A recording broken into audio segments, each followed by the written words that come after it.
But when you take somebody who doesn't know you and you don't know them and you start talking about how they're going to shoot up the school, that's when you're going to run into problems. In my many years of being alive, I've been called many things. A lot of them hurtful, a lot of them ignorant, a lot of them stupid. But one of the things that people have called me really took it over the edge. So, I'm not going to put any acts or say any names or anything like that because I really don't want to bring any more attention to it, and I just wanted to share this story to you as a cautionary tale. So, let me give you some backstory about me. Hello, I'm Eusebius. I have a psychotic condition that causes me to view reality in different ways than other people. Sometimes I believe things that aren't real. Sometimes I sense things that aren't real. Sometimes I get incredibly depressed, and sometimes I get incredibly happy and manic. There are points in my life where I suffered so horribly with symptoms that I couldn't even get out of bed in the morning. I couldn't take a shower. Motivation was hard. And because of those aspects, I was sent into a mental hospital. A lot of stuff happened. You can read about it, not read about it. You can watch about it throughout my entire channel. Go anywhere you want. You're going to find out some stuff about my mental health. But that's not what we're going to talk about right now. After my third hospitalization, I was released back into the world. And that's probably one of the things that gives me the most relief. It's when you're in a hospitalization and you're finally able to leave. That's one of the best feelings ever. So, when I came back, one of my friends told some people about my condition. And it spread around like wildfire. Maybe, to me, it didn't spread around that bad. But, oh no, to others, it didn't spread around that bad, but to me, it was enough to hurt my feelings. And people were talking about me. They were like, oh, he went to a mental hospital. Oh, he's insane. Oh, he's gonna kill us. He's gonna be a school shooter. That's the kind of stuff I not only heard, but saw. Because one of my friends sent me screenshots of people in a group chat talking crap about me. And I'm not going to post the pictures. I'm not going to post the ads. I'm not going to post any names. I'm not going to use any names to begin with. Because I don't want this to become more than what it is. I just want to tell this story as a cautionary tale. Because you know what? There are going to be people like me. There are going to be people like me who have to go through situations in life a complete slave to the whims of what other people say about you. And it's something that you need to learn. It hurts. It digs down to your very core. To see those screenshots from those group chats, those private group chats about me. Imagine how somebody who is weaker than me would react to that. Okay? Imagine you take 7th grade me. Somebody who has just went through a very bad depressive and psychotic episode. Somebody who has struggled so much when it came to even living.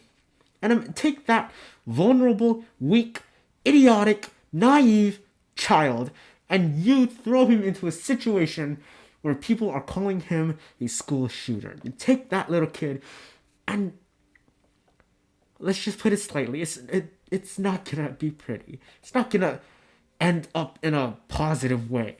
Alright? When I was in 6th grade, I had recently gone through a psychotic episode where I had depressive symptoms. And in 7th grade, I finally got past the point in my life where I was going through a psychotic episode, and I was able to realign my values, my beliefs. And that's something that I learned through pain, through fire, through torment. That's something that I learned. Imagine me before, the 6th grade me. Not the 7th grade me, the 6th grade me who was weak and tired and just wanted some semblance of hope. Because I was made out to be somebody who was a problem. One with no value. Take that kid. Put him in my situation. And you will not find a very... Let's just say... You're not going to find a situation where you can put your head down on your pillow during the night and fall asleep peacefully. Because you're going to be the reason that kid dies. And I'm not joking about that. When you go around talking shit, calling somebody a school shooter... They will legitimately feel absolutely horrible. And that's going to be your fault. Because you participated in those group chats. Whenever it comes to group chats, yeah, I understand the limit between joking. But when you say, I don't want to come to school tomorrow, he's going to shoot up the school, that is where you kind of cross the line.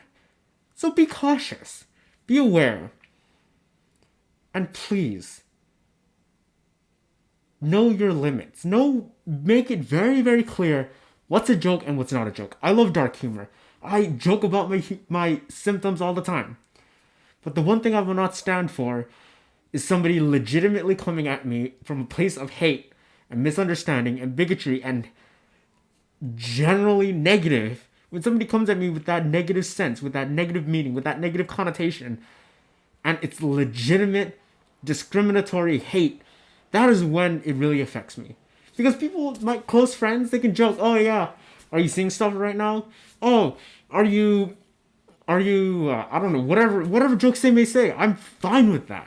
Because you're my friend and I understand the limits. But when you take somebody who doesn't know you and you don't know them and you start talking about how they're gonna shoot up the school, that's when you're gonna run into problems. And that was my high school story. Not only high school, a little bit of college. Because it does leak into my first semesters of college. But let this be a lesson to all of you. Don't call your friends school shooters. Don't call somebody who you might not be close to a school shooter. And I understand how tempting it could be. I'm the one in that situation. I'm the one who made dark humor. I'm the one who didn't have a limit. But regardless, find a limit. Make it clear. And make it clear you're making a joke.